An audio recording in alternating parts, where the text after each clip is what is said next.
Oh, perfect. I was actually hoping you would like continue to say that, and we would just seamlessly roll into the live stream experience. You know how when they don't notice that, like you're there, and it's that cheesy moment in the '90s where people are having a conversation and they do that whole, oh, hello, I didn't see you. But anyway, greetings everyone. Oh, it's already there. 11-second delay has brought us up to speed. Hello everyone, greetings once again. And so we have gathered together in the human form, or rather in the strange digital age. Welcome back to the School of Multidimensional Intuition. I'm a little bit off schedule already. Usually we have a burning piece of wood present by now, but we're going to sort of sanitize our energetic environment while everybody rolls in the room. Greetings everyone. Hello. Come on in. And so we have a very particular mission here today. Oh, and we have our other guest in the background. We're gonna thrust him onto the screen in a moment. Barry, if you're back there, greetings as well. But he is gonna be rolling in the room. But anyway, so I think it was about a year. It was 2021. Nod your heads if you were on the screen. Those of you that were at Starseed Adventures 2021, right? It was Abby and Ivan was there. You guys were there. Was it 2020 or 2021? That was 2020. I don't remember anymore. Oh my gosh. I think it was 2021. Time goes really, really fast these days. Barry, we're gonna put you on the screen. Hopefully you're out there. Maybe anyway. I think it was about 2020, maybe it was 2021. If you're following the current physical timeline on Earth, you've probably realized that our concept of time as humans has dramatically changed. And so for a lot of us, it'll seem like it was last week, and the reality is it was 3 years ago, and vice versa. And so anyway, getting down to the heart of the matter, I think a lot of us gathered together in about 2020 or 2021 at the original Starseed Adventures conference. There he is in the background. Barry, what's up? How's it going? And it was a very interesting. Hey, what's up, man? It was a very interesting kind of meeting point. It was a coming together of a number of kind of healers and beings and secret space program people, and somebody back there's getting a little bit of an echo, so check your audio systems, guys. But it was a really interesting meeting of a very particular subsect of the multidimensional soul group that if you're one of the people watching this show right now, you are most definitely a part of. And so somehow, some way, the seas have parted and the energy is aligning once again. And those of us here on the screen are going to be gathering once again for Starseed Adventures 2022. As a lot of you guys have already heard, if you're at the description of this video here, it's in Sedona, Arizona, December 11th through 16th. And so I'm just gonna click over and we're gonna get started. So we got some people here today. We're gonna be doing a little bit of a discussion. We're gonna be hearing from some of the people there. We're gonna be talking about a few, I guess we could say maybe current events if you want to go there. But I'm just gonna start out. I learned this trick from Ivan Teller, which is crazy. That is the thing that I never thought of doing before. But anyway, this is the mission at hand, ladies and gentlemen. For those of you guys that are watching this here today, we're gonna be gathered December 11th through 16th, everybody that you see on the screen here. One of the things that I like about the Starseed Adventures conference that's coming up right now is that it is truly, I think, the gathering of, if you want to call it, healers, mystics, multidimensional beings, spiritual practitioners. Every single person that is here has a very particular modality, a very particular skill, a thing that they're bringing forward into the multidimensional community. And so we're just going to take a look at it really quick, because I think part of the mission here today is to inform the community, let the soul group know that this, in my opinion, is a really cool thing that's coming up. And I'm really looking forward to it. And so for those of you guys that want to join us, please do so. We got a number of speakers. Some of the people that aren't here today are going to be appearing also over the coming weeks. And it's coming up pretty soon. It is in December, so we're just about 2 months away, but we're going to be doing a number of I love all the background noise. I'm going to have to mute one of you guys. Might have to mute one of you guys in a moment when we figure it out. But this is where we're going to be, everybody. And you see the speakers that we have here: Abby Lynn, Barry Littleton, Laura Van Tyne. I have seen her work. Really, really interesting, awesome people. Myself, we got Siobhan Hill, We got the one and only Ivan Teller, and we have Mrs. Annora Amornian, my other half, who does the School of Multidimensional Intuition, famously hidden by choice. She is definitely in the background. She's there, as is Alexis and Jayse as well. It's divine sovereign beings, correct? That's right.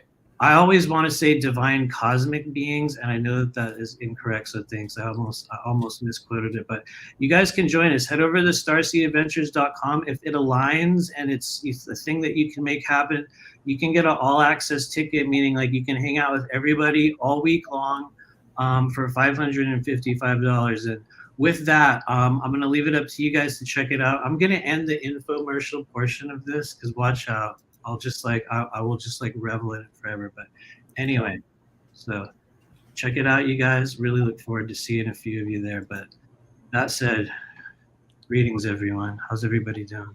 Greetings. Good. You guys have just weathered the really awkward intro process, and it's a little weird for me because this is the most people we have had on the show. But what I would like to do is maybe just go through and have everybody kind of introduce themselves, who you are, what mode of service are you operating in on the earth plane at this stage of the journey. And we'll just kind of go through and check in with everyone. You guys know me if you're watching this channel, so we're going to breeze right past it. I'm going to hand it over to Ivan. Greetings. I do channeling, alien channeling, spirit channelings, just intuitive connections. So I'll be doing that. Of course, we're going to the Grand Canyon, so that's going to be not sure how that's going to go exactly. Or we're going to get lost there and just get to go on our own, and so that should be the deeper, as we're going deep into our spiritual development, you could say. Hopefully we all come back from that one. But this is obviously for us getting together like this is, I would say, rare. A place like this, I don't think they're going to keep doing this over and over again. I guess we'll find out.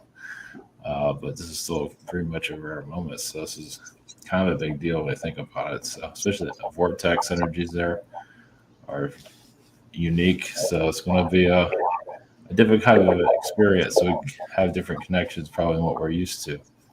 So yeah, do one-on-one sessions, or I'll probably do some kind of private or public channeling there at some point. Not sure what time, but so it should be able to access all of us there pretty easily. So yeah, it should be pretty good. Nice. Thank you for being here. And we also have Miss Abby Lynn, who I have been seeing you, or I have been alongside you at several events over the past few years now, both at Starseed Adventures and the SSP conference. I feel like there was another one as well, but anyway, who are you? What are you doing at this stage of the strange Earth journey? It's a very convoluted question. Who am I? I don't know. It's it's an ever evolving process, really. A question I'm going to pose to everyone here is, I've been noticing over the past few months, my voice has actually gotten deeper, but there's an older aspect starting to turn on just within this avatar, and it's stepping forward. One thing that is really nice about it is it's super easy. It's easier to create those boundaries and really standing more firm and grounded in who I am and soul mission, soul purpose. So that's been the best side effect of that, except for my voice is much deeper right now. But what I do, interesting question. I really just kind of show up and I allow the energy to move where it needs to be. Integrity and ethics are the most important thing to me and in this work. So setting my boundaries in my workspace is very important. I vet every energy that comes in around me. But through that, pretty open channel. I can blend with energies when need be. I love it when dragons come through and channel through. They're really interesting, quirky little beings. I ignored them a couple days ago. And because I ignored them when I was in a Zoom live, they were in my ear being super ornery, and I had to cover my face because I was laughing. So, but yes. What were they saying? Well, actually, they were singing this song because they had come to me earlier that day saying that they wanted us to start calling them back home, calling them back in with us. And usually when it comes in that strongly, it helps if I ground into that and I vocalize that. And I didn't do it because I didn't have time to because I was rushing. So they were still chirping in my ear about 6 hours later. So, but at the Sedona conference, I will be offering some private in-person healings, intuitive psychic medium work, also energy work. I might start singing because tonals come through with acupressure. But I am going to be putting people to work because I'll be teaching a workshop. So unlike the first Starseed Adventures conference, where I just got up and spoke, this is going to be a workshop. So if you guys come, be prepared to get up out of your chairs. We're going to do some work. We're going to be opening up these avatars, these incredible computer systems. I actually kind of look at this body and practicing how to use those. And then when we go into these incredible energies that are in Sedona, hopefully you're opened up more and you can feel them and interact with them in a different way. So there's my quick spiel. Dude, I love it. I love it. I really look forward to that. I think one thing we can say is for everyone that's here, everyone here is doing some form of a talk or a workshop or something. And having said that, I'm going to give you a little bit of an intro, Mr. Barry. I have been loving the videos that you have been doing lately. And if there's one thing that I really, really love about the content and the videos that you have been putting out, it's like the background music and just like the overall like recording, dude. It's seriously, it's so smooth. It's so badass. I mean that very sincerely. But anyway, thank you for showing up. How's it going? Hey, good. Thank you. What's happening? Thank you for saying that. That might have been me echoing, so hopefully I got that adjusted now. I heard it. Okay, cool. Thank you very much. It's good to see you all. I'm Barry Littleton. I'll be talking a lot about extraterrestrial contact as usual, but I think a little bit more I'll be touching on earthbound spirits, and especially more the crossing of earthbound spirits. And I probably won't hide as so much what I do this conference, and I'll do probably privately several earthbound crossings. And also I do regressions for contact and also life trauma, past life trauma release also. So I do these things and I try to work with people as much as I can. And to be quite honest, I've never seen the Grand Canyon, so I'm looking forward to that. And I think it'll be just really, if it's anything like the last conference last year, it was really a great chance. Like each one, this will be about the 10th or 11th one I've done now.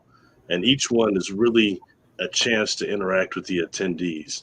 The attendees are the people a lot of times should be up there talking before me. Yeah. And they're very talented. And it's really a way to spread the light and kind of get things kicking, I think. So I'm looking forward to it. Oh, rad.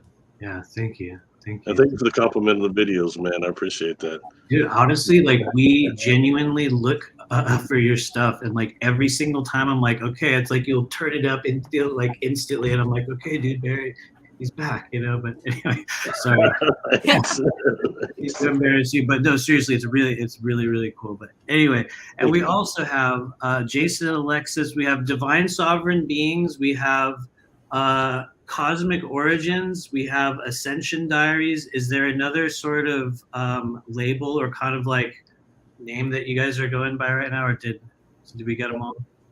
That's most of them. I do have a new one called Conscious Crypto now. Ooh. So there's a lot of names, but that's impressive. You remembered most of them. Oh, totally. How's it going, you guys? Who are you? What are you doing at this stage of the journey? What are you bringing to this weird gathering? You want to go first? You go ahead. Okay. So recently, I've been more focused on basically helping people navigate this financial transition and everything that's coming along with the energies of value exchange and energetic transfers and those kind of things. So like you guys might have heard today, PayPal put out a statement saying that they're going to be able to fine you $2,500, just take it out of your account if you're spreading misinformation, right? So we're seeing more and more of these like centralized financial companies try to reach hold over people and oppression and control. And it's not going to fly for people. And basically this new financial system that we're kind of moving into, that some people term it the quantum financial system. There's a lot of names for it, but it's going to be based around decentralized technologies. So not like Bitcoin and Ethereum. I don't think it's going to be centered around those, but other digital assets that are coming up. And so I'm basically helping people navigate that whole space and achieve financial sovereignty and like get their finances and their hard-earned money to somewhere that they actually like own it and have sovereign ownership over that, and that you can't have like a bank or, you know, a PayPal come and just take it from you because they don't like what you're saying. So that's what I've been focused on lately. Whoa, that is a major worry. I saw that announcement. Although I will say that they retracted it already within the day because of all the backlash that they got. Like even right. Elon Musk was Okay, tweeting good. about how it was taking people's sovereignty away. And now apparently now they're saying it's an error. So I think that's a good example of how the people are fighting back against that kind of oppression too. And that's certainly a big relief. And so last but not least, take it away, Alexis. Sure. I'm going to be presenting at this event about space weather tracking, which is something that a lot of practitioners who do work, especially in sort of this sensitive realm, have a lot of relation to. And they check my blog, Ascension Diaries, all the time for this space weather tracking I do. And I'm going to also have moving and sort of blending it into the Guardian training that I'm working on. So not only being able to track the space weather, but also being able to utilize those highs and lows for personal development, and also expanding into those other frequencies that are present during those times, and experimenting with them more, being more comfortable with that experience, and diving into the goodies that are always available but kind of get ignored sometimes, and also like bodied instead of embraced and used. So I'm sort of been taking that practice on and leading a bunch of people into riding or surfing the energies of the sun and the solar cycle coming up and increasing. So that's what I'll be able to give. And since we are locals here, and a lot of you guys are in Florida and you're coming here for the first time, some of you, it's nice. We're also going to be there just throughout the week to help guide, give an idea about what's going on. The Vortex tour at Bell Rock is going to be fantastic. I've done a lot of personal work there at that area and as a grid worker. And then we're going to be doing the Grand Canyon, which we've also been there a couple times now. And we're going to actually be looking at a few new spots that have just recently kind of been illuminated into the community a little bit. I saw on Facebook everywhere. So I'm excited to just keep diving into that place. It's truly such a vast spot that you can push your energy into it and dive into it and astrally project into it, and it just goes and it goes and it goes. So it's a challenge and an exciting thing, I think, for any person on their development, especially if you can make it for this particular group to be doing it all at once. It's going to be really special. Yeah, Well, I'm excited. Nice, thank you. I'm really looking forward to that as well. I haven't been to the Grand Canyon since, my Lord, maybe I was like 13 or 14 years old. Something. Oh no, I think I drove past it on tour. Was that like 1999? Has it changed since then? It was They get bigger. 90. I think it was 1990. I'll be 45 this year, so you know. Oh, right on. You know, but I personally have not been there for a while. Question number one to anyone that wants to take it. A lot of people talk about, I know Ivan, you've kind of channeled this. I have a feeling Barry's got some ideas, and I know everybody else does, but a lot of people talk about kind of how there's an underground city underneath the Grand Canyon. People talk about how there's like a Templar kind of temple or something. They talk about how, you know, there's a portal to the inner earth. Everyone here in their own right is some form of a mystic and intuitive, whether it be, you know, in the spirit realms or with, you know, ETs or, you know, in whatever area we operate. But what are you guys seeing with respect to the Grand Canyon and all that stuff down there? Whoever wants to take it, go for it. Probably the Illuminati probably was there. It does have elemental energies for sure. Of course, there's a lot of extraterrestrial frequencies there because it's just they can link into it. So there's a little bit of everything there. So I feel like when you're there, you can probably hear more of your connections. Probably it's like an antenna, you can say. So it pulls in a lot. So Yes. it should be interesting. That's why I guess we get to roam around there when we're there, get lost or something like that. I don't know. I know it's a tour. It's like a bus we're going to be on, right? But what if we get like detoured? Hopefully. Yeah. So I've been to the Grand Canyon maybe like 5 times throughout my life, quite a bit. And we've been in the past like 2 years, we've been twice. And one of the things that I didn't know until more recently, like maybe a year and a half ago, that I was telling you guys on our call the other day, is that when you show up to the visitors center at the South Gate, all of the main structures that you see in the overlook, the scenic look, are named after gods and goddesses. Yeah. So the closest one that you see is literally called Isis Temple. It's the biggest, most grand structure that's like right in front of you. Yeah. And it looks like a temple. Like it's very magical and etheric. Yeah. And then there's like a Buddha temple, there's a Ra temple, there's a Shiva, there's like from different cultures even. And you can even look on Google Earth and they have it like named as that. It's like the official names, but they don't tell you why they've named it that. Like there's no mainstream kind of, take on it that I've seen. And wasn't it taken out of the maps that they gave us I don't last know. time? Yeah, I think because they give you a park map, but they aren't labeling it as much anymore. So it's a little bit of why?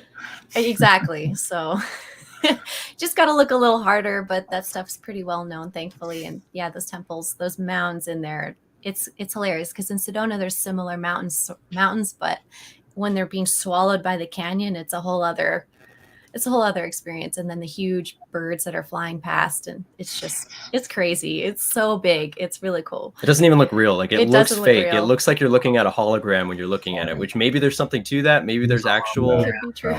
There is. Because it looks just like a painting. You're like, okay, that looks like oil weird. Paint or something. It's really like trippy. it was underwater at one time. That's for sure that.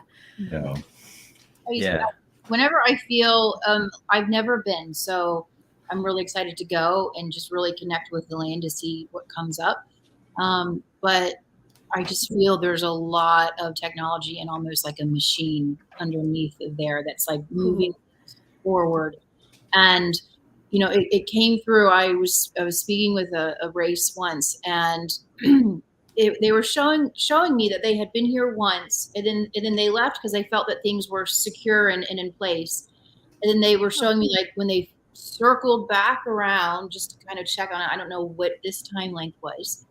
They were almost like just their jaw dropped because all of the technology that they had placed, they literally showed it had been like essentially like picked up, inverted, and then just drove straight down into the ground and turned off. And they were just so overwhelmed with what happened. They couldn't believe it. So I don't know, there's a lot of varied technology that was here, all in the purpose of terraforming this and helping this planet to grow and be the beautiful Eden it was supposed to be. So, which it is, but could have been better. Right. Yeah. Wow. Thank you. Mary, what do you think's down there?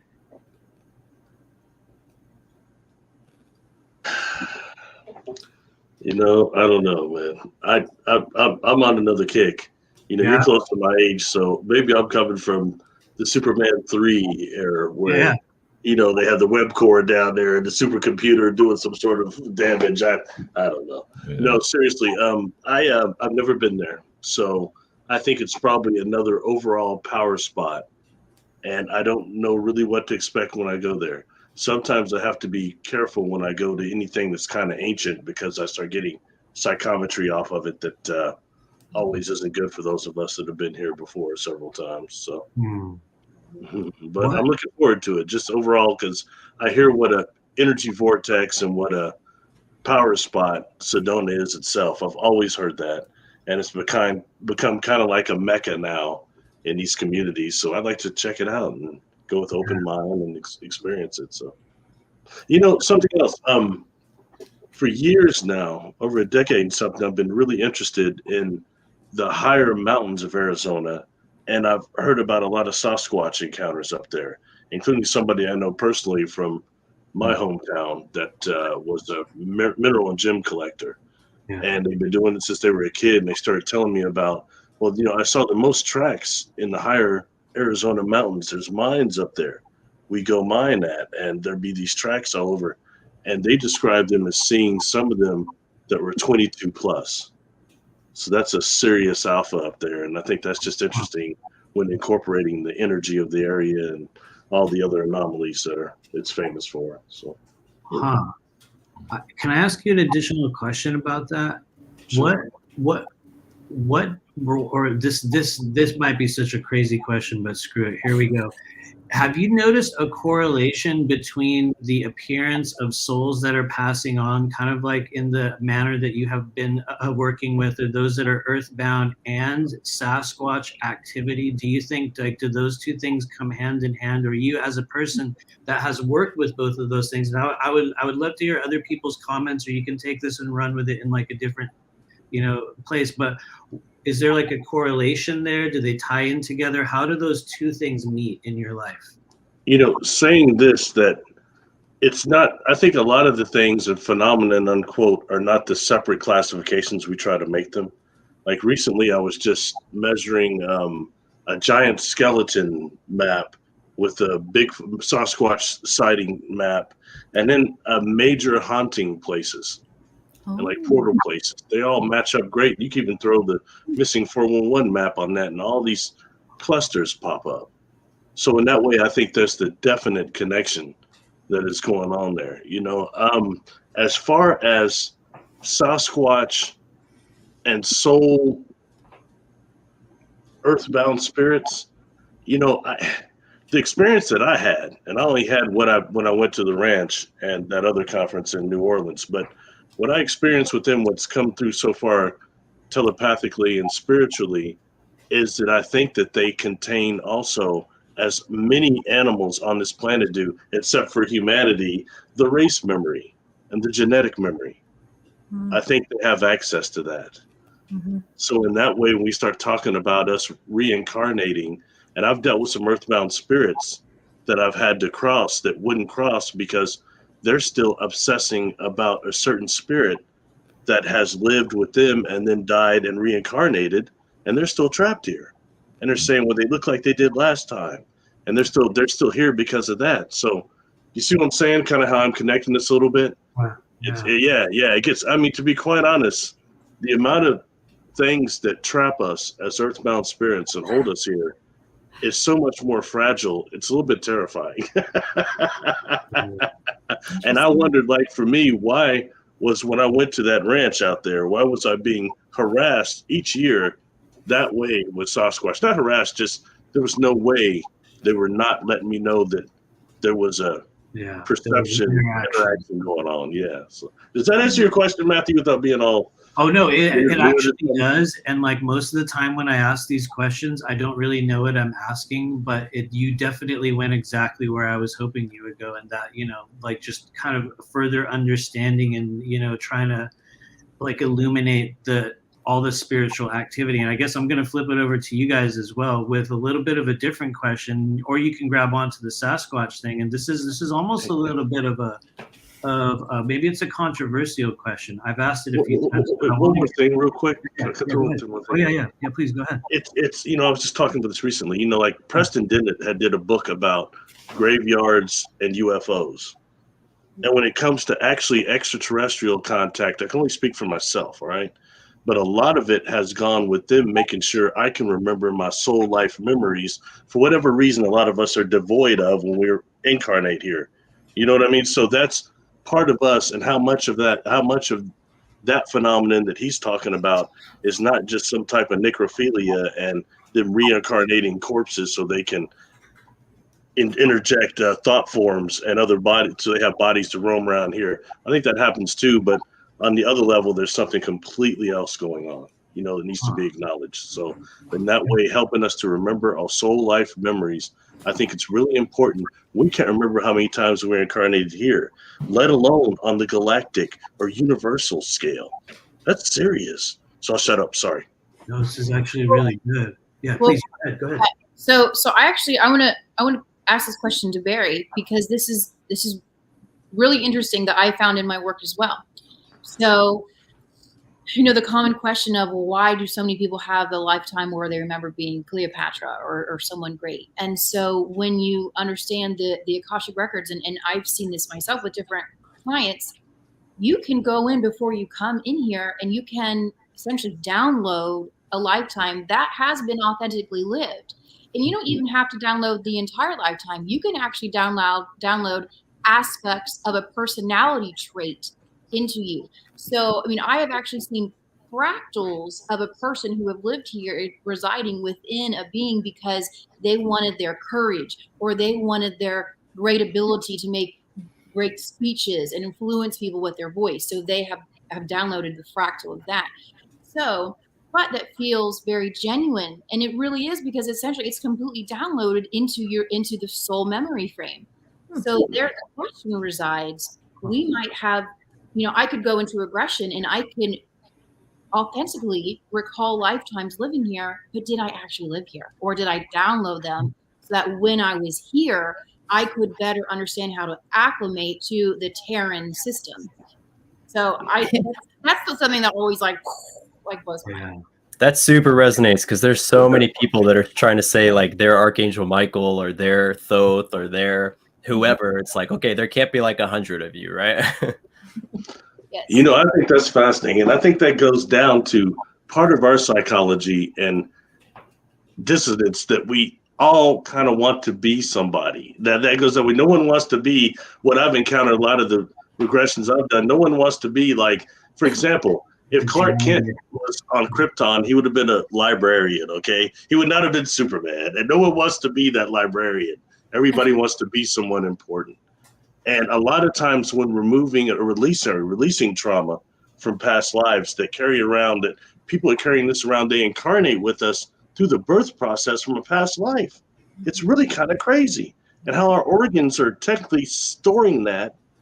And it takes it, you know what I mean? It takes it to a whole nother level in that way. So, but releasing that, it's normally been a person that winds up saying, I was a normal person, a janitor, and I was in drugs or something. I killed a few people. And they're having to acknowledge that. So they're not able to say that they're that Cleopatra or somebody important. They're just people like we all are. So I see exactly what you're saying, Abby, definitely. And I think that sometimes that influences us, that knowing history and needing to be somebody, as well as like when we see certain people, well, you look like this star or this celebrity, instead of them just being who they are. It's that, I don't know, association thing, maybe guilt by association. Does that answer your question, Abby, at all? That was a great one too, and I know what you're saying. I totally see it. So no, absolutely. And I've spent moments just really thinking about it, and then I always at the end I circle back to the reality of, why does it really matter? Mm-hmm. Even if it doesn't matter, it doesn't. And just as the one person commented, they said that's because we are all really just one, and we really are. Mm-hmm. Well, when dealing with the Akashic records and what they really are, which is they're black holes, they're Makos. The Makos are the hard drive of the universe. It's not what we were told when I was a kid. That movie came out, the black hole, and everything is crushed in there and pulled in by the gravity. It's not really that. Movie, it's something different. Yeah, and they operate much like brain waves when dealing with the conscious waves of the creator, which occur spiral, as well as helical. And we have these things in our body that are microtubules that are throughout our body, but not just that, they're in our brain, and they make up microtubules of the brain, actually make the neuron network. Okay. And when dealing with these black holes, you have something goes in, information goes in, actually it makes a copy on the surface of it, a perfect copy called the quantum hologram. And then that goes around the accretion disk and around this thing on the inside called the Mako. So that's the informational storage device inside the black hole itself. So that's and I'm just saying what the astrophysicists have had to deal with, are saying what they're getting from the data off the observatories on these black holes. It takes us to a whole nother level. So the hard drives in the universe. And so when you say that you're accessing the Akashic records, when I was a kid, I heard that probably 1980 or something. Edgar Cayce said it, 1983. Edgar Cayce said it in those books. So I had to figure out what it was from there. But really, when you're looking at the universe itself, going into this Mako, it's recording. Okay, everything is a accretion disk, and that actually is the Akashic records themselves, because that's the records of space and time. It's the hard drive. And you know what's really, before I shut up, is I became really interested in that. I was saying, well, okay, since they operate like brain waves, how fast, since we can only access them truly consciously, how fast these astrophysicists like Rudy Shield think the speed of thought is. You know what they gave me? 100,000 times the speed of thought. Or 100,000 times the speed of light. So that's almost instantaneous. And when you say you're accessing the Akashic records, I totally believe you. And I think it's interesting, and I'm trying to correlate all this because we can only do it consciously. Some of these beings, some of these civilizations that are type, like Michikako would say, type 5, type 4, type 5, they may not exist anymore. They would only exist within the quantum hologram and interact with us in the context scenario through our brains, through the divine field. Yeah. This is serious, and that's not being acknowledged. We're too worried about reptilians and grays, which is the problem, okay? But this other side of the phenomenon needs to be accessed and conscious waves of what we are. So I'll shut up. Anyway, this good conversation, folks. That's why I enjoy you all so much. No, thank you.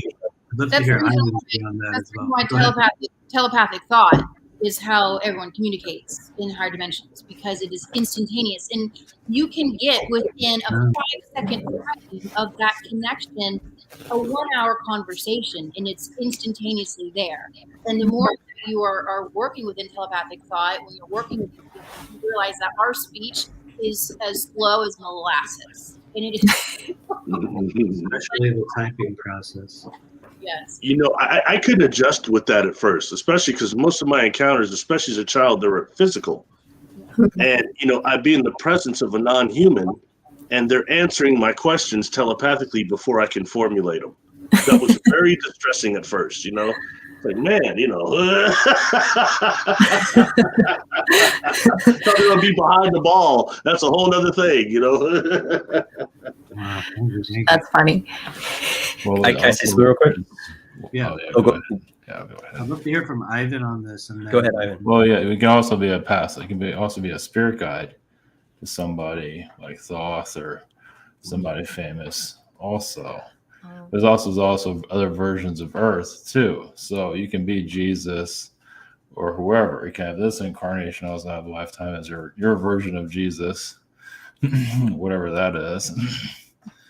So there's infinite Earths too. So you got to really go outside of all of this. But if not everybody's ready for that one, but it's constant versions of Earth. So you can be whoever, if you want to be Julius Caesar at whatever time, it could be our modern time. It could be during Roman times. It really doesn't matter.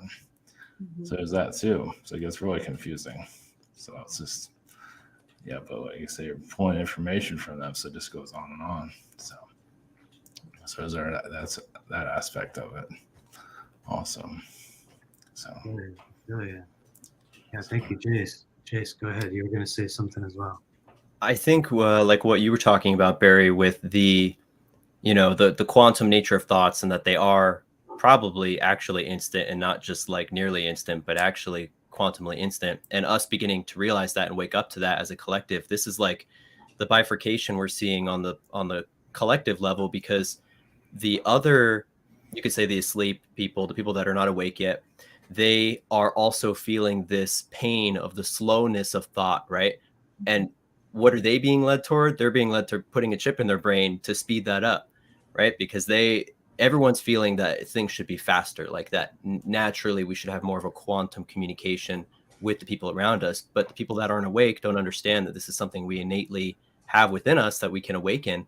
And so their answer is to put technology in the body, but we're kind of trying to reach the same thing. It's just, are we doing it the natural way in accordance with divine laws in the universe? Or are we going to take the shortcut there and do it with technology? Do you think that it could be changed before we have Skynet? You know what I mean? Do you think we have a shot at it, or what do you think? I feel like we're already living in the age of Skynet. I believe that we are already completely present and living alongside what they call the artificial general intelligence. We interact with it every day through our phone and the internet, and every time we're sort of clicking it and teaching it how to be humans just like us. And I'll just give my 2 cents on the whole kind of soul memory versus past life game, and then we'll move on. And I know everyone has their own little piece of it, but from what I've experienced, I see them a lot more as frequencies that we sort of tune the mind, body, spirit complex to over a period of time. That's why there is no one Julius Caesar. There is no one Antichrist. There is no one Jesus. It's a frequency that we tune to and embody at many stages of the journey. I also agree with Ivan from the perspective that, you know, there's a million literal infinite number versions of Earth. And in my opinion, and maybe I'm wrong, by the time we come to this stage, like the 2022 stage of everyone here, and look at all yourselves on the screen, everyone that's here, we've already been all of those characters. I think that's part of the entrance to get to where we are on Earth right now. Is you've already been the good guy, you've been the bad guy, you've been the megalomaniac, and you've been, you know, the savior of the world. You know, we've been all of those. So anyway, I watch out because I'll start going on and on about it. But anyone else want to say anything on that before I change the subject? Yeah, just to jump in, I agree with you. I think that everything that we fear from a collective AI Skynet level, anything that we've already conceptualized, I think already exists. So, but that doesn't mean that we can't fight it. It doesn't mean that the game's over. It doesn't mean that they've won just because they have whatever technology out there. I think that, you know, this is going to sound maybe kind of corny, but one of the last scenes of the show called Avatar: The Last Airbender, the Avatar, when he's fighting the Fire Lord, they have this moment where they're touching, and the Avatar has his like fingers on the Fire Lord's third eye. There he is. And there's a scene where their energies combat each other. The evil is orange and the good is like a light blue. And basically, at one point, the evil moves into the Avatar's body and almost completely overwhelms him. Gets to the point where just his eye is the only blue good part left, and it looks like it's all over. And then, well, bam, like a massive surge, and like the good just overwhelms the bad, and the light wins, basically. And I think that's a good analogy for like, no matter how dark or intense it gets, that seed for the true magic of the collective and of connection with God can win, even in like the absolute darkest of moments when it looks like everything's over. So no matter how bad it looks, Skynet's real, whatever, AI, general intelligence is all real and out there. I think even until the last moments, even at the last moment, we can still create the timeline that we want. And they took basically. his power away too. Like, yeah, he was totally done. Yeah. Yeah. Yep. Huh. Yeah, it was awesome. Good scene. Anyone else have any comments on that before we go into another strange area here? Well, so my comment about the whole AI thing is I would never touch any type of AI that's built while we're in the 3D, 4D frequencies. But when you start to create technologies that can merge when you're existing beyond that heart space, because I've seen it in some other beings that work with it, and it's not this malevolent thing that we have here, because what we're creating here is based through ego. It's built through that, and we're not worrying about the connection and how it emerges within the being itself. So it's something that's it's something that's interesting to me. I would never touch it with a 10-foot pole while we are in this reality, but I have seen it in other dimensions and how they have worked with it, and it is not bad. It's all for their benefit. So I don't know. That's my final comment. I don't know. Yeah. Anyone else want to comment on just like the AI angle? Anybody? You know, I think that still our AI now is missing so much the organic component. You know, like I talk about during my experiences, how much the mycelium and the fungal component is a part of their organics at all, of the craft and everything else. You know, and one last thing, you know, I think a couple of times, Matthew, on either your show or Journey to Truth or in person, we've talked about it a few times, when you're truly physically in the presence of a non-human, how some of these beings give us what the gurus and swamis called Shaktipat. It feels a lot like that. And even after you're not in their presence, it's hard to remember some facets of them, but you still have this elation going on. And then about 2 days later, you crash hard. But but that is an organic thing. That's not just strictly AI. So I hope to see that our society does go more with the organic and not just the spiritual and that concept of it, instead of just the strictly cyborg and human components. But, that's why I was kind of joking about it first, but I think we are truly at that crossroads right now. So, Yeah. With the CEO of Facebook, we're just going to see more of that. That's all. Well, so I was actually reading an article a few hours ago, and I'm sorry, I can't remember the name of the company. They unveiled the very first robotic eye lens.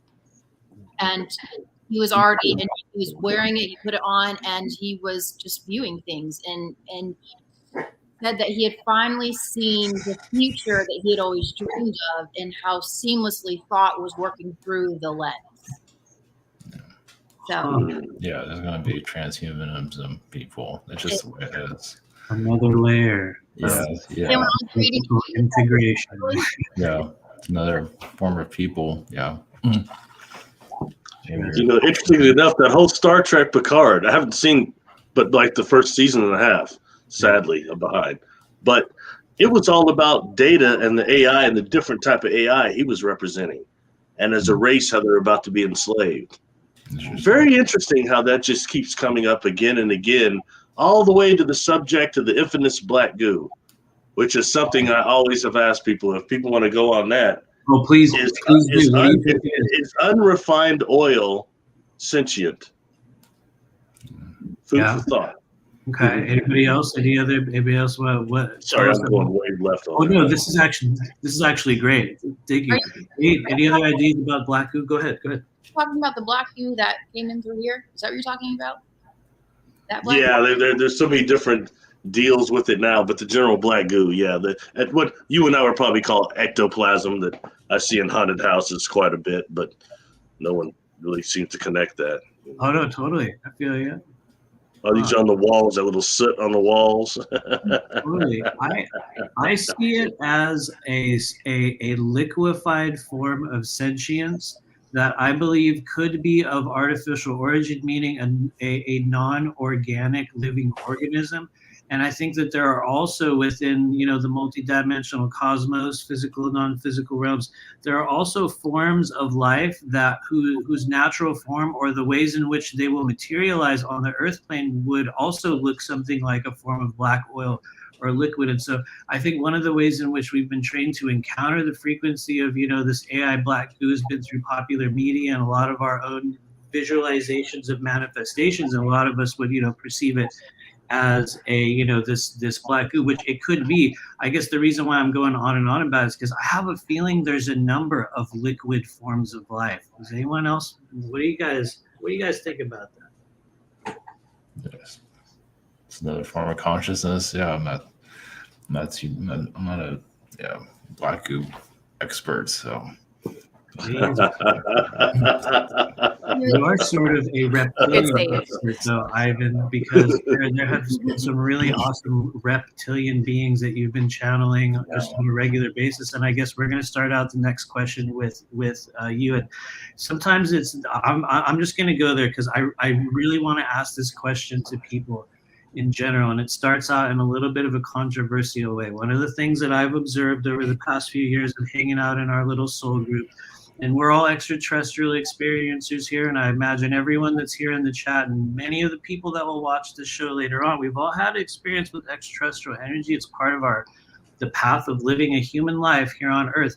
But for some reason, we as humans, we get everything caught up in between 5 categories. You're either a Pleiadian, a Sirian, Lyran, or it's like we're stuck in 5 or 6 different races of beings.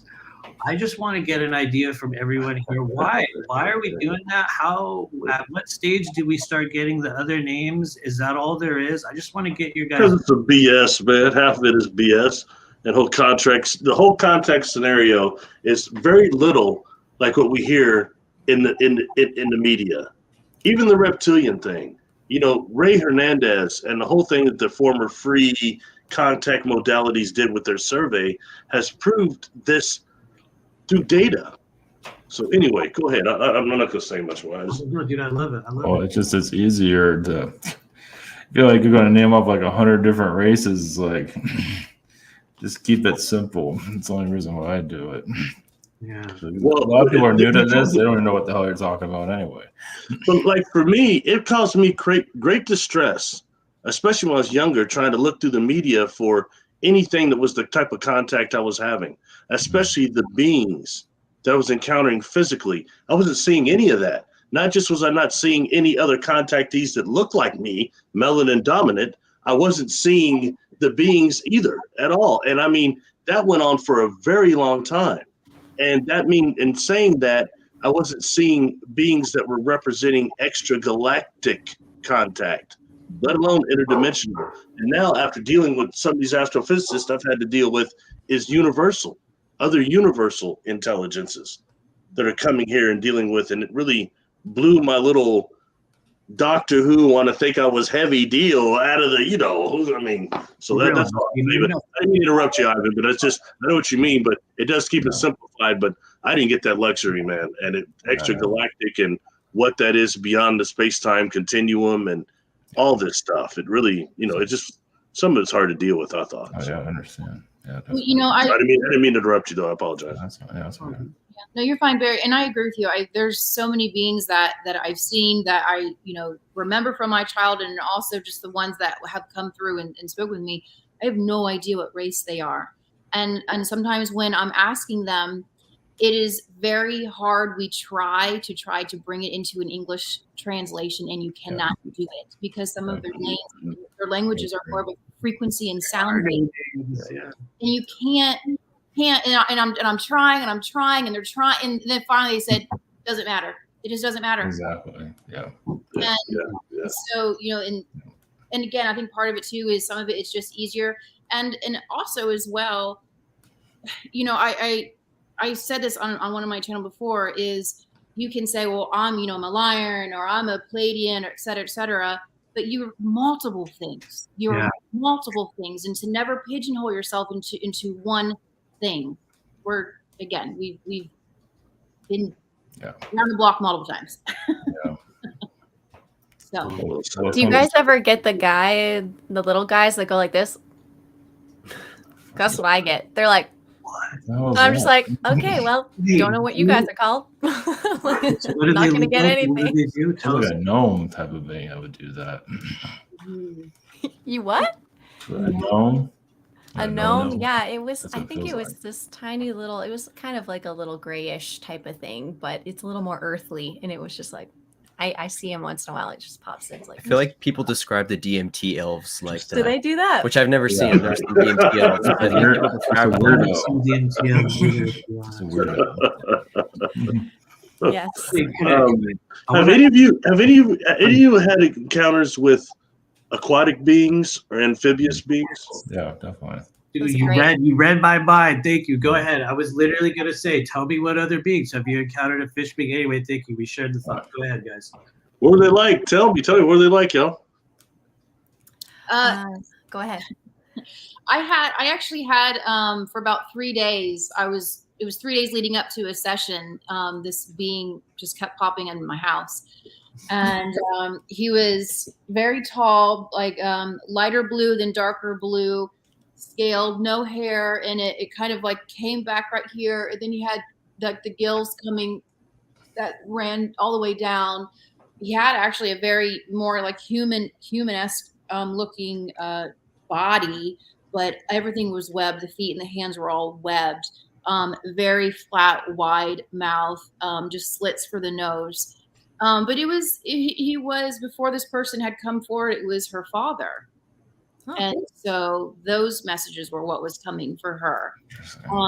But it was just very loving and supportive. But at any rate, so I had him for about 3 days popping around, and I've seen other aquatic beings.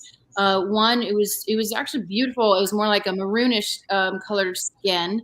And they were showing me, I was actually on their planet, and I was seeing their favorite place to go, and there were all of these ruins, and it was all broken down. And it seemed that there had been a civilization there that had obviously passed on. Everything broke, it was destroyed, and now these beings they were all that was left. The water was very, very dark. It wasn't a bright. It wasn't. Were these humanoids? Were these ones humanoids or? It was much more petite and skinnier than the blue aquatic being that I've seen. So they were different races, both aquatic. This one was much more petitely built. But again, I felt that there used to be a civilization. They actually have very small memory of it, but they love admiring the temples that they could see on land. No. Question. One last question. Sorry, and I'll shut up. But have you ever seen a representation of anything like these beings in entertainment or cartoon or anything like that when it comes to Amphibious or any of those beings? The closest for the dad that was here would be the being from the movie was it Everything But Water or Everything Like The Shape of Water. Yep. Yes, he was Bring that up. It was very similar, but obviously there were some differences, but similar to that. And the striping that was a little bit that was on his skin. Again, different, but similar. Cool. Thank you. You know what's interesting too is in World War II there were reports of when planes were going down, beings that looked just like that, like described basically like what's in The Shape of Water, were pulling people into the water or like coming up to visit them if they were in like a life raft or something like that. And it sounded like sometimes they were hostile, sometimes they weren't. So that's just an interesting thing. Yeah, well, you all remember the NASA tether, right? The NASA tether incident. You got those balls floating around it. When you start going back, there was a guy, Lewis. I forgot his last name, but he had a thing that's about the big splash. These cosmic balls that came in here and actually created with the amino acids life. So it's quite interesting, when you start comparing that, and that these NASA tether, those orbs out there actually appear to be more of an aquatic nature. And when you look at what the doggone truly said about the Nomo, when the Nomo came here, their ship immediately went down into the sea immediately. It didn't, before they ever saw them emerge. So it's things like that I think we have to keep somewhat serious and not just wash away with Daryl Hannah and the splash mermaid, Right. Ivan. Anyway, sorry. Oh no, thank you, Ivan. Have you encountered any like aquatic beings? Has anyone stepped through to be channeled? Many times in the past. But that's funny to talk about The Shape of Water being. It's like a aquatic Romeo. It is like a Romeo. Pretty much. It's pretty funny. It's like Beauty and the Beast or something like that. The octopus. Of course, the squid also, but the octopus. It's something similar. I mean, some of them can look like something similar to what was in like Pirates of the Caribbean. I forget the name. Kraken Jones or something like that. But it's not exactly like that. But they can be also obviously very intelligent. There's different versions of that. But yeah, of course, you look at the ocean. It's all alien life forms. That's the place to be. Proving anybody, just look at the sea. So I think there also there's new species. I think always being. Think about the seahorse. Think about it's just like and that's pretty much the astral plane anyway, where you can just float around. So, right. But yeah, the octopus is probably one of the more intelligent beings. I'm assuming. I mean, not to be ego about it, but but yeah, there's humanoid. Even the brain can be. For versions of human can be very squid-like, so that's another way of looking at even different species of alien. But the Syrians, of course, it's got the different things. It's always connected to the oceans. The whale, the dolphin, and the dolphin comes through a lot. The whale is very rare, the blue whale, but dolphins are usually pretty prominent. Of course, you have the mermaid energies that come through Maria. But the blue whale is pretty. Some people are just tapped into that frequency. It's just it's song. You can say it's just music. It's just peaceful overall. Of course, they do have civilizations that are like ours. Everybody has their version of ours, but that's. But the dolphin, if you want to octopus not so much. I don't get much conversation with dolphins. Usually pretty, like is it like a permanent smile, kind of like that energy field. Think about having a humanoid with dolphin type of skin, which is kind of crazy. I think about it. Interesting. Yeah. Shout out to the whales. Love the whales. You know, it's very interesting how much science is leaning into the octopus being of non-terrestrial origin. Totally. I mean, it's really coming up so much right now to a point of where I'm watching. I got hooked on this corny sci-fi show called Resident Alien. I've heard of it. And he's not a human. He's supposed to be a cousin of the octopus, to a point to where he's going to the restaurant and he's talking to the hors d'oeuvre telepathically. You know, it's quite. In some ways it's comical, but it's very interesting at the same point. You know, that how much you're doing it to the point of where they even have the guy from Ancient Aliens on there, Salakos. He's been on there several times. Yeah. He's at a UFO convention, running from the UFO hunter, and they're talking about these different species, all the way from Andromedans, Pleiadians. He said, they're all right. And then they say this one, Matthew. And then there's the blue avians. I'm like, They're out there. Are you serious? Sci-fi? He's like, they owe me money. Okay, yeah, great. Okay. They probably do. I just want to say one thing really quickly about the sort of squid or the tentacle type beings, or maybe we'll call them octopus beings. And I feel like I talked about this somewhere else recently, but I have been made aware through a number of the sessions that I've done working with other people that there is what I would call kind of like a race of sentient, kind of like tentacle type octopus beings who inhabit kind of this in between space, not necessarily too much like the lower astral, but it's literally like this partitioned area, like in like the middle of the physical and non-physical realm. And one of the ways they interact with us is they actually reach their tentacles out and make contact with your energy field, not necessarily with your body, but they actually make contact with the human energy field. And they live human lives through us. They interact through us. They experience our experiences. They also influence us. In some cases, they literally control us. It's not all good. It's not all bad. But in my opinion, I think that is a universal form of life that will exist on every plane, whether it's in the physical or non-physical realm. And you look at all kinds of stories like the Cthulhu being is another tentacle type being. You know, there's a couple other ones. I had the names a minute ago, but I forgot them. But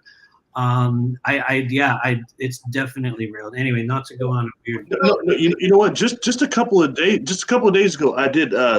Jessica Jones has this remote viewing show that she has me on sometimes. And I asked her to remote view Organism 46B that was connected to that Lake Vostok thing. Yeah. And, first I wanted to know, was it real? Okay. Because I've heard so much about that and studied it and everything. Definitely she got a yes on that. But more than that, I've always compared it to the Kraken. Yeah. And she said that this thing was like a type of a cold water Kraken. She kept calling it, and the way these things, both the Kraken and Organism 46B, seem to be acting like sentinels to me, for whatever underground, whatever that is, they're protecting there. But just when you start dealing with that, and she also picked up of extraterrestrial origin, so I think that's fascinating. Because what Organism 46B was purported to have, I think it was 14 tentacles, and it often disguised itself as a diver, approaching those people and attacked them. And it also had a type of ink that went in the water that was more of what is it? Yeah. So immobilizing agents. So sorry, you were to say something, Abby? Sorry. Oh no, that was cool. Anyone else have any weird experiences with squid beings? Go ahead. Anybody? Yeah. Go ahead. Go ahead, Abby. Well, so real quick, the movie Arrival is really good at showing another, cephalopod. But so I'll give you a personal experience in my life of a squid-like being, and an interesting story through it. So my childhood, with all of my experiences, every time I would go up, these are the good ones. I was in school that was being taught, and my teacher was a squid-like being, and I can't remember exactly how it looked going down. But she was in some type of an encasing, and like the water was up to here. Beautiful, beautiful, beautiful face. She had no hair, the most beautiful eyes, and she had something that came up along the side. It felt like it was more like a jacket, her clothes, but it came up and it was this beautiful, like maroon color, velvety material, very soft. But she was my teacher. So here's what's interesting. Wow. I always had that memory. So my oldest daughter, she's about the age of 9 at this point, and she's finally really opening up about her childhood memories. And she said, well, I remember I had a teacher, and she described the same exact being. And she is describing her while we were doing a sky watch outside at night. And we both said at the same time, she was so beautiful. And when we said that, boom, a huge power up was in the sky above us. That's awesome. That's wild. So I don't know what she was, but Right. good teacher and very sweet. That's cool. I had a very different squid experience, different type of being. It felt like not as gentle. I had a dream a couple years ago that I was in what it felt like a past life. It felt like I was in Antarctica and I was on like a wooden boat that was exploring Antarctica, and I was with like my father figure who's wasn't my dad in current day. It was like someone else, but it felt like my dad, and he was an old bearded man. And we were exploring these like glaciers basically, and we came across this cave and went in this cave, and there were these gigantic white squid beings that were super similar to what they show on Arrival, except they were white, and it didn't feel like they were like in a liquid like they are in Arrival. You know how they're like in that liquid container. This was like they were like standing on their tentacles, like upright on their tentacles out of the water, and they felt like they were like 30 plus feet tall, like very, very big. And it was like we had basically come into their zone in their area, and they were like, get the F out of here, like this is not your place. It was really trippy. Wow. Yeah, that's interesting. That's really interesting. And that when you said cold water kraken, that's what it made me think of, Barry, because I've never heard of anyone talking about it like specifically cold water area. Wow, that's really fascinating. You know, I'd heard a thing it's actually years ago on Earth Files, or it was in Linda Moulton Howe's book, I think maybe Separate Realities, one of those. Okay. And she talked about this experiencer contactee that was on this craft that it had these tons of like clone vats that these beings in them were these octopus. They look like octopus with half they're humanoids, but the tentacles were so far. And it's so interesting the way she described this thing looking like almost an ark, like a Noah's Ark, the way the cloning vats were. Fascinating. So you just never know where this begins and ends, and how close is the octopus to whatever's going on. I personally have experienced some amphibious species that was look like, closest I can tell you is their heads look like brain coral. Okay. Yeah. And it took me all into that thing. Like I start wondering why do some of these beings deal with me when I was younger, then they step back and others come forward? But more, what is this interest with the Earth matrix? You know, that started taking me into what was the bleaching of the coral and how that's really happening and why it's happening. And then to what our science is now calling supercoral, which is resistant to the bleaching effect. So I start thinking, okay, gosh, is this a species of coral that went extragalactic before, in the past, or in the future? Or does, like Abby said, does it matter? I mean, if the coral, that's the connection. If the coral dies, like when I was in Australia for a while, how much the barrier reef was dying. I was unaware of that.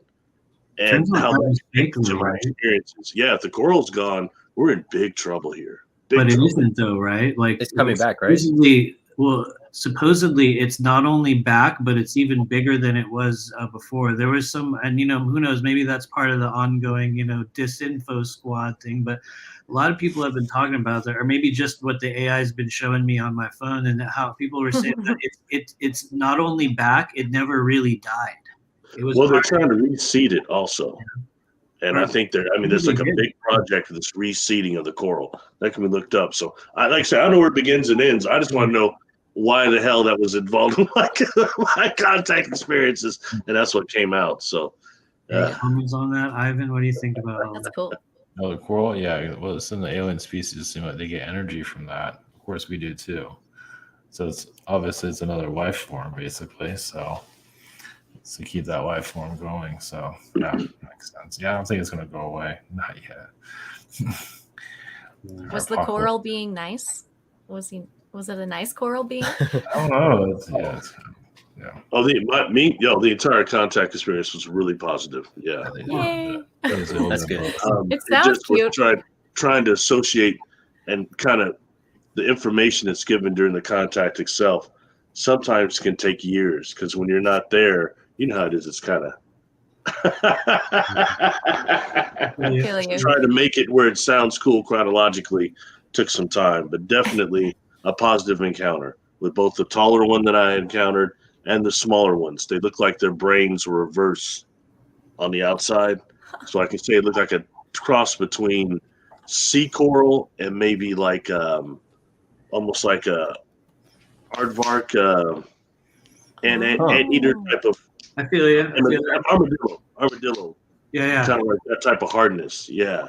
So it wasn't like a soft brain, but very interesting, That reminds me kind of, you were talking about Davy Jones earlier and the octopus kind of being. In the same movie, there's like coral shell kind of beings that sound very similar to what you're describing. Where their brains are kind of sticking out, and it's like they're like half coral. It's very Check that out. I think that was the second one, whatever the second Pirates movie was. Yeah, whatever that was. Dead Man's Chest. Was it Davy Jones' Locker? Was that the one? Is that the one with Johnny Depp or something? Yeah. I only saw one of them, and it was the one with the Davy Jones story and that whole thing, which was I actually really liked it somehow. Yeah, I did not expect it. Okay, you guys, get ready. We have kind of just really one more question for everyone to talk about, and I think part of it is kind of in the essence of, I think, kind of the focus of the conference that we're all going to be at. And that's, once again, like I was saying at the start of this thing, everyone that is here on the screen is adept at working with non-physical energy. Many of the things, whether it's, in whatever area we're all operating in, everybody on the screen is operating within that area.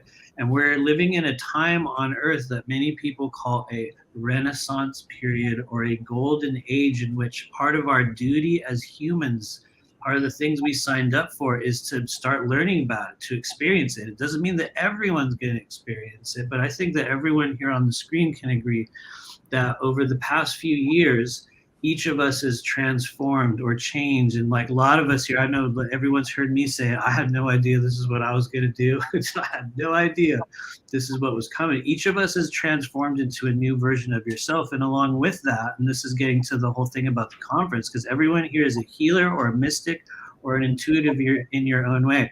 I would like to hear from everyone here, like, how has your psychic ability or your intuitive abilities changed over the past few years? That's part one, and you can take any parts of this or both of them. And part two is, what are you seeing and where is that going in the world for other people? Because everyone here also works with other people. Everybody here does some form of service, whether it's, space weather, quantum financial, spirit work, extraterrestrial stuff, energy. Everybody here is doing it. So whoever wants to go first, go for it. But yeah, what do you guys notice? What's going on psychically?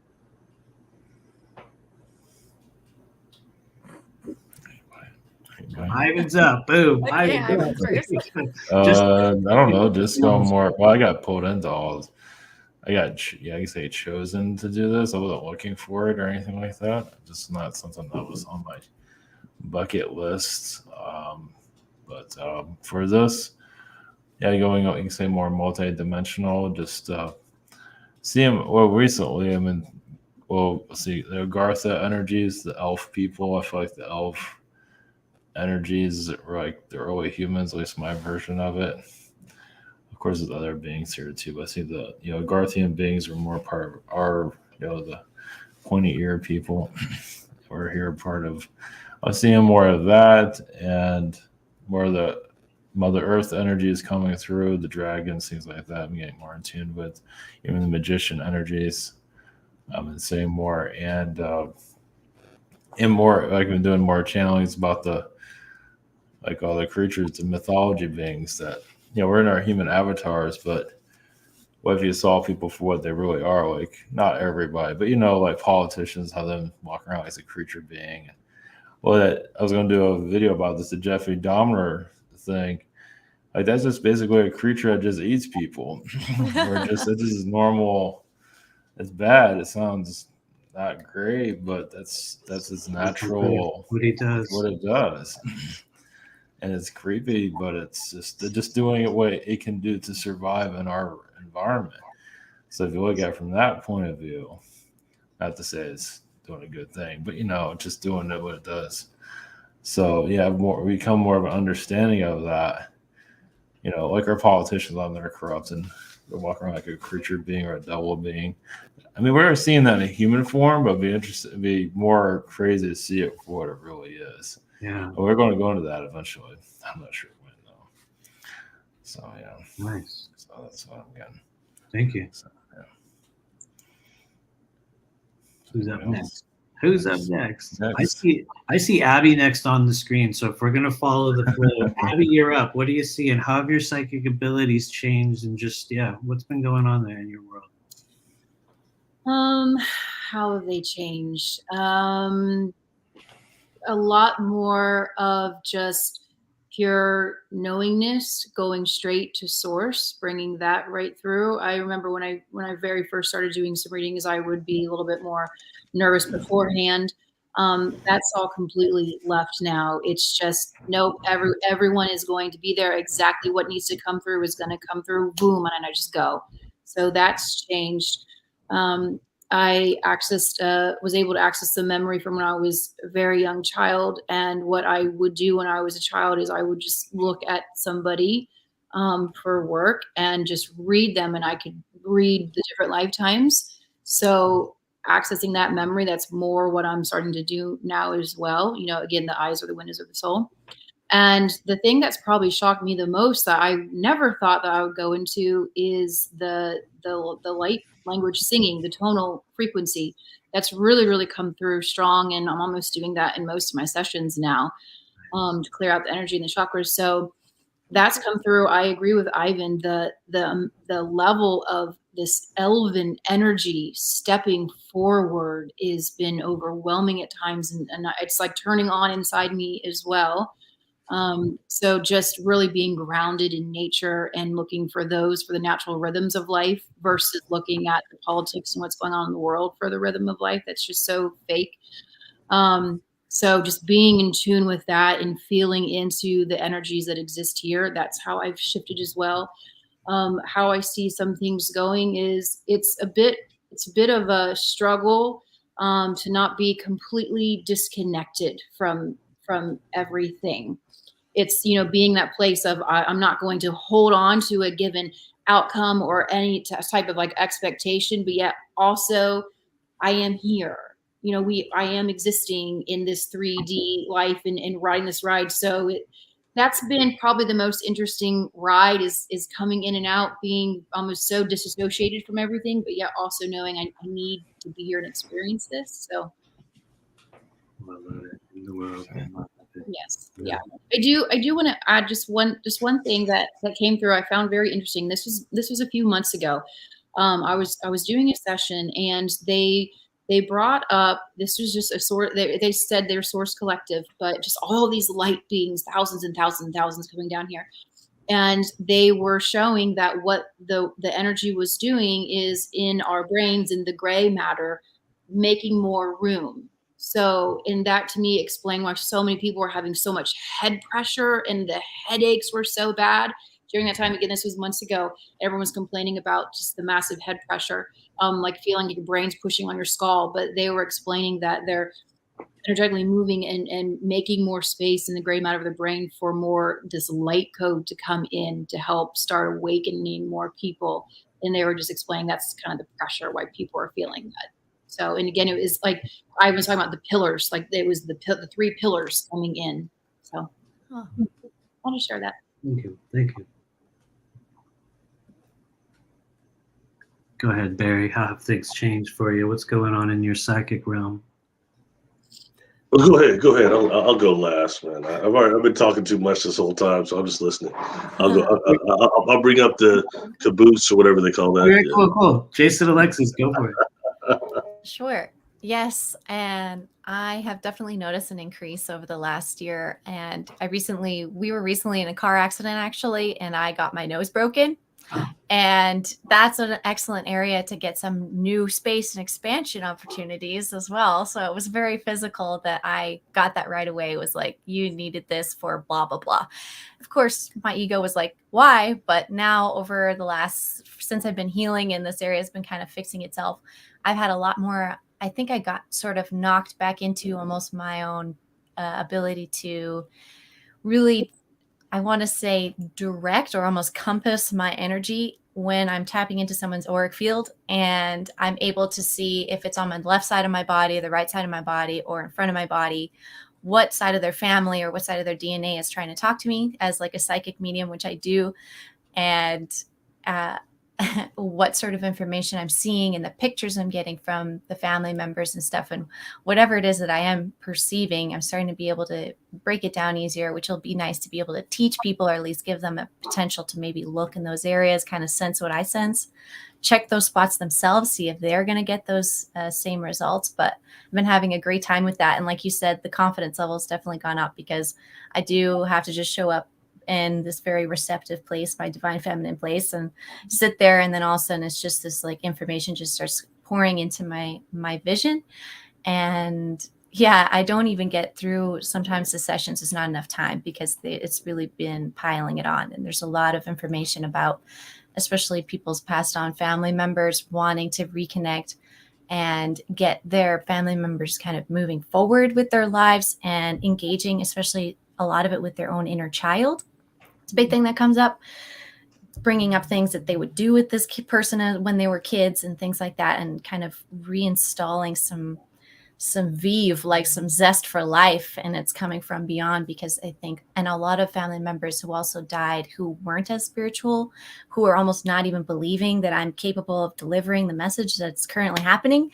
And I'm getting like skepticism from spirit, like these passed on people, some people just in the last year, for example, being like, can you really get what I'm getting you? And I'm like, yep, here's what I'm getting. And it's been really nice. It's almost like I'm teaching people beyond their death that the veil can be breached.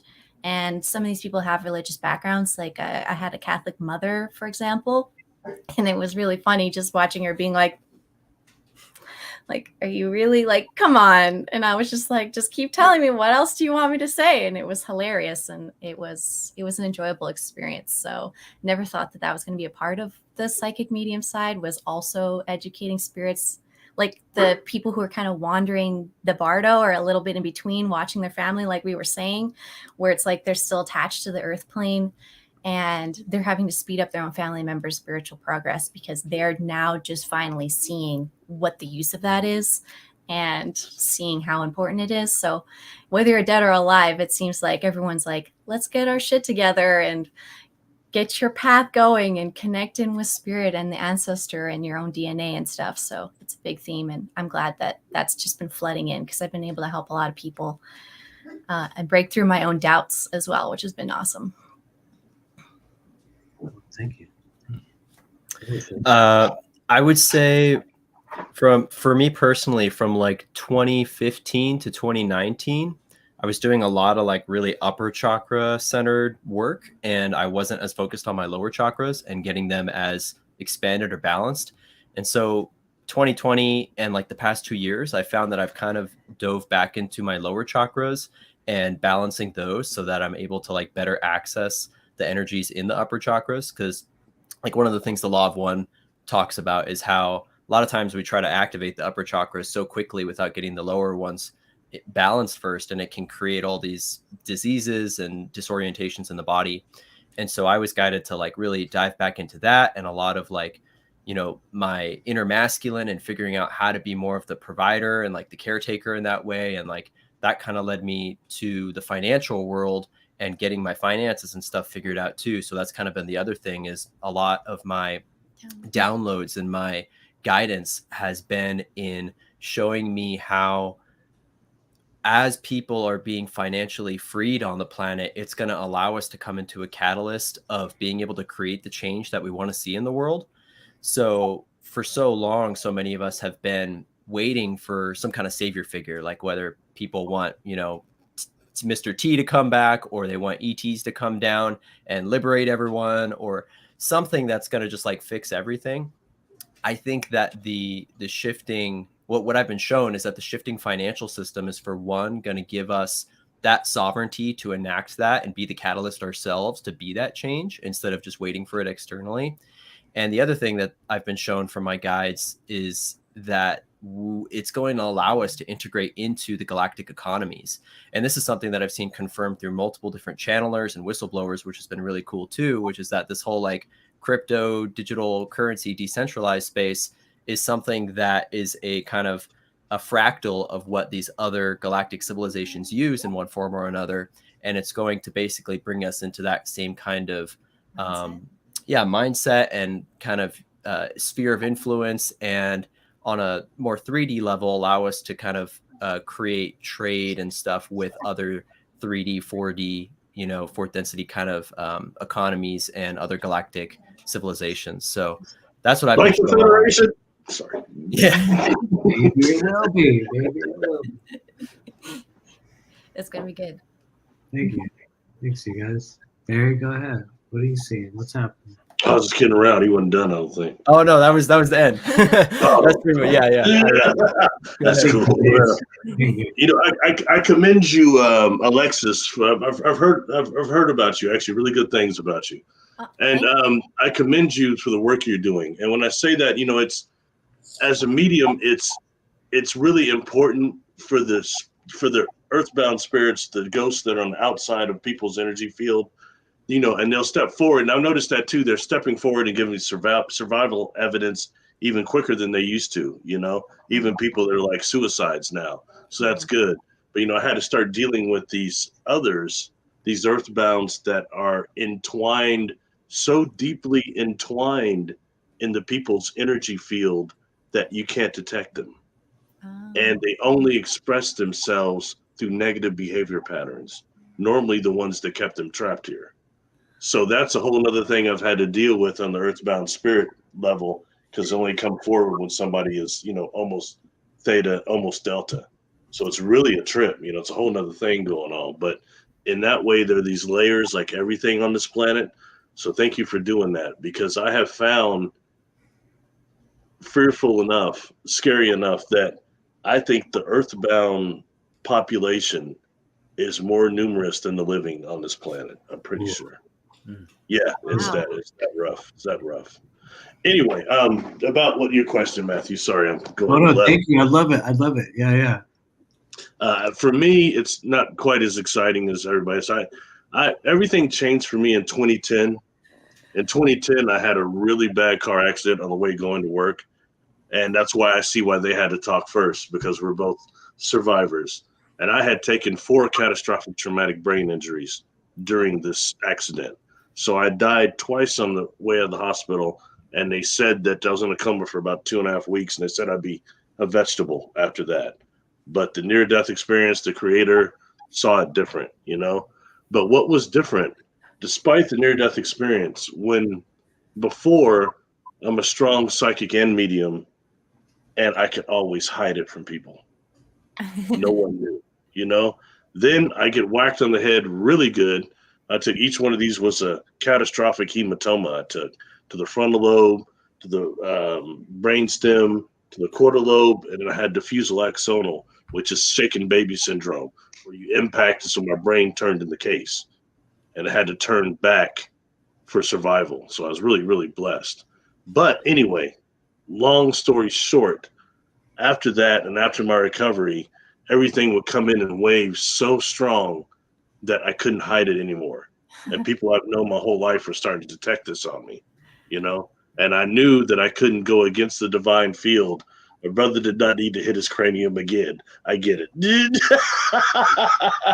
So for me, that changed everything. And actually, that's what made me that's what wind up resulting in me coming forward as a contactee or any of this stuff at all. I was one of those guys hiding out, watching everything. And I was never really going to say anything. I said I was, but I really wasn't. So yeah, you know what I mean? It ruins lives real quick. So, you know, but that's kind of my story there. And I think that we're at a time now on this planet at this time that it's not time. The lines are being drawn in the sand, and it's no time to be hiding like I was doing. So, wow, thank you. Thank you. I'm looking forward to hanging out with everybody December 11th through 16th in Sedona, Arizona. I appreciate hearing from each of you guys. Thank you for coming and hanging out. I am really looking forward to seeing what happens when a bunch of real life mystics and healers and psychics and channelers and everyone gets just to kind of be live in the flesh once again. And of course we know there's a lot of that already going on in Sedona, but if there's one thing we know is that everyone here carries a very unique frequency. I mean, and you can really say that about everyone here. And so in the meantime, you guys, I do want to let you know we are going to be back in the coming weeks, but between now and then, everyone, please check out starseedadventures.com. You can come and join us. There's a number of ticket options if you want lodging that's available as well, but the tickets also include the tours that we're going to be going on. So I would love to just see like who in this weird soul group is going to turn up for this last minute mission. And I hear the energy's been pretty intense out there in your guys' area lately, right? So yeah. It's been changing as well. The weather has slightly changed this year. It's been different. There's been more water in the desert, which has been interesting. So a whole new dynamic with all the beasts and all the trees and everything. They had a whole different boost this year. So the winter time, it'll be interesting to see how that'll all settle in. I want to know if we'll also maybe get some snow since we're getting more precipitation during that time. So, which is really beautiful. Like to see the stark white snow on top of the red rocks is really nice. It's really beautiful. So it could work out. We maybe be able to conjure some snow. We'll see. Maybe we might not want to. We'll see. Oh, thanks, guys. That's very nice. You guys. Thanks for being here and hanging out. For those of you guys, I think that actually want to go, I think there's even payment plan options. I mean, you can literally make payments on this one. But anyway, having said all that, I think I know Ivan's going to be doing a channeling later. Alexis, did you have a video that's coming out today? I was just like, wait, what time is it? Yeah, anyway, right? At 7:00 on my channel, there's a free class that's about to go off for people who want to be a space weather watcher. So you can go watch the premiere that's going to start in like 15 minutes. So okay, cool. We are right on time. So everybody that's here, go hang out over on Ascension Diaries on YouTube. Yeah. You will get a little bit of a taste of kind of some of the stuff that she's going to be talking about at Starseed Adventures. I know Ivan's doing a channeling later on tonight, right? Yeah. Cool. Sweet. Like around like when? Like where you go live between like 12 a.m. Yeah, it's been getting later, like 12 o'clock. Okay, I'll be there. So, I know. And Abby does Raising Starseeds. You guys do Wednesday or Thursday shows, right? Yes, we do Thursdays. Thursdays at 3. Thursdays at 3 Eastern? 3 Eastern, sorry. Yep. is that the one you do with Heidi? Yes. She's cool. I think she's great.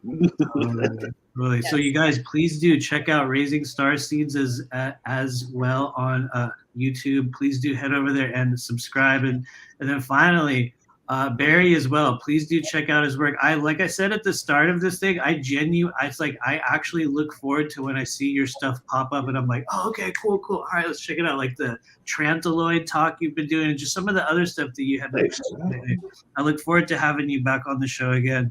And we can talk more about very specific things. So hopefully it'll be available in the future. But please do check out Barry Littleton. It's just like under your name on YouTube, right? Yeah, no cool names or anything or handles or nothing. So okay, cool. So For everyone that's here, check out us all.